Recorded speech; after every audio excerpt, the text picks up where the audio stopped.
Kung nakuha mo na, kayamanang hanap, at hari ka na ng mundo, kahit isang araw lamang, sa gayo'y harapin ang sarili sa salamin, at hintayin kung anong sasabihin.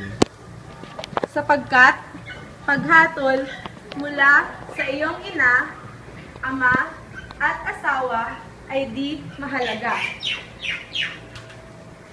Kundi ito'y mula sa taong sa buhay mo'y huhusga. Siya ang siyang sa iyo'y nakatitig. Pagpapayag niya, hindi na iba ang laging hilingin. Mundo'y malilinlang mo sa pagdaan ng taon. Mga tapik sa likod mo, lagi-laging baon. Subalit luha at pasakit ang kapalit nito. Kapag tao sa salamin ay dinaya mo.